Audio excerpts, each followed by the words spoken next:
Crane ಅಲ್ಲೆಲ್ಲ ಹಾರ ಹಾಕ್ತಾ ಇದಾರೆ ನಾಗೇಂದ್ರಿಗೆ. ಕ್ರೈನ್ ಅಲ್ಲೆಲ್ಲ ಹಾರ ಹಾಕ್ತಾ ಇದಾರೆ ನಾಗೇಂದ್ರ ಅವರಿಗೆ. ಅದೇ ಕ್ರೈನ್ ಅಲ್ಲೇ ಕಳಿಸ್ಬಿಡಿ ಅವ್ರನ್ನ. ಬಟ್ ಮುಖ್ಯಮಂತ್ರಿಗಳು ಇದನ್ನ ಸಮರ್ಥಿಸ್ಕೊಳ್ತಾ ಇದಾರೆ. ಏನಂದ್ರೆ ಬಿಜೆಪಿ ಜೆಡಿಎಸ್ ಸೇರಿದಂತೆ ಬಹುತೇಕರ ಮೇಲೆ ಕೇಸ್ ಇದೆ. ಬಹುತೇಕ ಜನ ಬೇಲಲ್ಲೇ ಹೊರಗಡೆ ಇದ್ದಾರೆ. ಅವರೆಲ್ಲ ಶಾಸಕರಾಗಿದ್ದಾರೆ, ಸಚಿವರು ಆಗಿದ್ದಾರೆ. ಮುಖ್ಯಮಂತ್ರಿಗಳೇ ಹಂಗಾರೆ ಅವ್ರನ್ನ ಯಾಕೆ ಅಧಿವೇಶನದಿಂದ ಅವತ್ತು ಕೈ ಬಿಟ್ರಿ? ಯಾಕೆ ಕೈ ಬಿಟ್ರಿ? ಆ ತರದ ಇನ್ಸಿಡೆಂಟ್ ತೋರಿಸಿ. ಯಾಕಂದ್ರೆ ಇದೇ ಅಧಿವೇಶನ ತಾನೆ, ಬೇರೆ ಅಧಿವೇಶನ ಆದ್ರೆ ಪರವಾಗಿಲ್ಲ.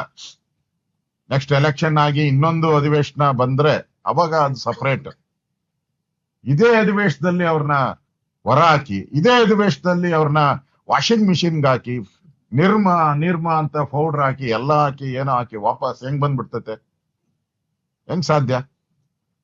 ಮತ್ತೆ ಚುನಾವಣೆಗೆ ಹೋಗಿ ಏನೋ ಮತ್ತೆ ಹೊಸ ಅಸೆಂಬ್ಲಿ ಬಂದ್ರೆ ಹೊಸ ಮುಖ್ಯಮಂತ್ರಿ ಏನಾರು ಬಂದಿರ್ತದೆ, ಹೊಸ ಸರ್ಕಾರಗಳು ಬಂದಿರುತ್ತೆ. ಇದೇನಲ್ಲ, ಇದೇ ಅಸೆಂಬ್ಲಿ ಇದೇ ಅಧಿವೇಶನದಲ್ಲಿ ಅವ್ರನ್ನ ಹೊರಗೆ ಹಾಕಿರೋದು. ಯಾವ ಮುಖ ಇಟ್ಕೊಂಡು ತಗೊಂತೀರಾ?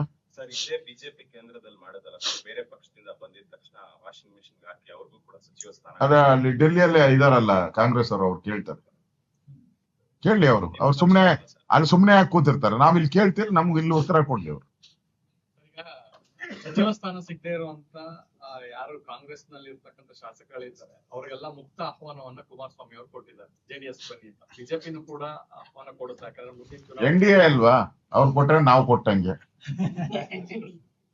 ಅವ್ರು ಕೊಟ್ರೆ ನಾವು ಕೊಟ್ಟಂಗೆ. ಬರದಾರಿ ಅಂತೂ ಸುಗಮ ಮಾಡಿದ್ದಾರೆ ಕಾಂಗ್ರೆಸ್ ಅವರಿಗೆ. ಅವರೆಲ್ಲರಿಗೂ ಬರೋದಾರಿ ಸುಗಮ ಒಂದು ಮಾಡಿದ್ದಾರೆ. ಇದೆಲ್ಲ ನಡಿಬೇಕಾದ್ರೆ ಇವತ್ತೇನಾಗಲ್ಲ. ಚುನಾವಣೆ ಒಂದು ವರ್ಷದೊಳಗಡೆ ಇನ್ನೊಂದು ಒಂದೂವರೆ ವರ್ಷ ಇರೋದು ಚುನಾವಣೆ. ಒಂದೂವರೆ ವರ್ಷದ ಇನ್ನೊಂದು 6 ತಿಂಗಳಾದ್ಮೇಲೆ ಈ ಪ್ರೋಸೆಸ್ ಶುರು ಆಗ್ತೈತೆ. ಬರೋದಂತೂ ಗ್ಯಾರಂಟಿ. ಯಾಕಂದ್ರೆ ಈ ಕಾಂಗ್ರೆಸ್ ದೇಶಕ್ಕೂ ಒಳ್ಳೇದಲ್ಲ, ರಾಜ್ಯಕ್ಕೂ ಒಳ್ಳೇದಲ್ಲ. ಅದರಿಂದ ಈ ಕಾಂಗ್ರೆಸ್ ಅನ್ನ ತೆಗೆಯುವಂತದಕ್ಕೆ ಎಲ್ಲರೂ ಮುಂದಿನ ಚುನಾವಣೆಯಲ್ಲಿ ಎಲ್ಲರಿಗೂ ಅವಕಾಶ ಇದ್ದೇ ಇರುತ್ತೆ.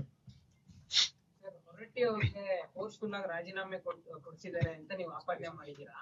14ನೇ ತಾರೀಕು ಕೌನ್ಸಿಲ್ ಎಲೆಕ್ಷನ್ ಆದ್ರೆ ಬಿಜೆಪಿ ಜೆಡಿಎಸ್ ಕಡೆಯಿಂದ ಕ್ಯಾಂಡಿಡೇಟ್ ಹಾಕ್ತೀರಾ? ಆಪಾದನೆ ಅಲ್ಲ, ಇದು ರಿಯಾಲಿಟಿ.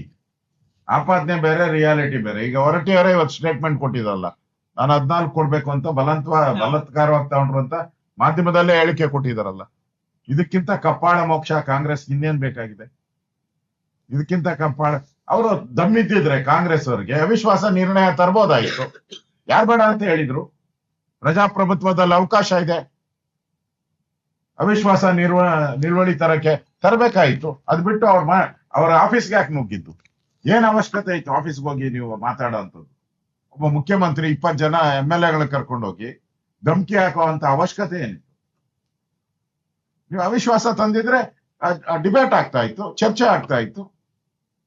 ಡಿಬೇಟ್ ಅಲ್ಲಿ ಏನು ಹೊರಹೊಮ್ತಾ ಇತ್ತು ಅದ್ರ ಪ್ರಕಾರ, ಸಂವಿಧಾನದ ಪ್ರಕಾರ ನಡೀತಾ ಇತ್ತು. That is the rule. ಆ ರೂಲ್ ಅನ್ನ ಬಿಟ್ಟು ನೀವು ಅವ್ರ ಚೇಂಬರ್ಗೆ ನುಗ್ಗಿದ್ದು ಫಸ್ಟ್ ಅಪರಾಧ. ಅವ್ರ ಒತ್ತಡ ಹಾಕಿರೋದು 2ನೇ ಅಪರಾಧ. ಬಲಾತ್ಕಾರ ಸಹಿಸ ಹಾಕಿರೋದು 3 ಅಪರಾಧ. ಈ 3 ಅಪರಾಧ ನಿಮ್ಮೇಲೆ ಇದೆ ಸರ್. ಹಾಗಾದ್ರೆ ಈಗ ಒದ್ದು ಕಿತ್ಕೊಂಡಿದ್ದೆ ಸರ್? ಒದ್ದು ಕಿತ್ಕೊಂಡಿದ್ದೆ ಆಲ್ಮೋಸ್ಟ್ ಆಲ್ ಒದ್ದು ಕಿತ್ಕೊಂಡಿದ್ದೆ, ಪ್ರಶ್ನೆನೇ ಇಲ್ಲ ಅದ್ರಲ್ಲಿ. ಅಂದ್ರೆ ಮಿಸ್ಟರ್ ಮಧು, ಅವ್ರ ಪರಂಪರೆನೇ ಹಂಗೆ. ಅವ್ರ ಒದ್ದೆ SM ಕೃಷ್ಣ ಹತ್ರ ಬಾಗಿಲು ಒದ್ದೆ ಕಿತ್ಕೊಂಡಿದ್ದು. ಈಗ ಮೊನ್ನೆ ಮುಖ್ಯಮಂತ್ರಿ ಪದವಿನೂ ಕೂಡ ಸಿದ್ದರಾಮಯ್ಯ ಮನೆ ಬಾಗಿಲು ಒದ್ದೆ ಕಿತ್ಕೊಂಡಿದ್ದು. ಈ ಸ್ಪೀಕರ್ ಸಭಾಪತಿನೂ ಒದ್ದೆ ಕಿತ್ಕೊಂಡಿರೋದು. ಅದನ್ನ ನಮ್ಮ ಪಾರ್ಟಿಯಲ್ಲಿ ಚರ್ಚೆ ಮಾಡ್ತೀವಿ. ಹೆಚ್ಚಿನ ವಿಡಿಯೋಗಳಿಗೆ ಪ್ರತಿಧ್ವನಿ ಯೂಟ್ಯೂಬ್ ಚಾನೆಲ್ ಸಬ್ಸ್ಕ್ರೈಬ್ ಮಾಡಿ, ಬೆಲ್ ಐಕಾನ್ ಕ್ಲಿಕ್ ಮಾಡಿ.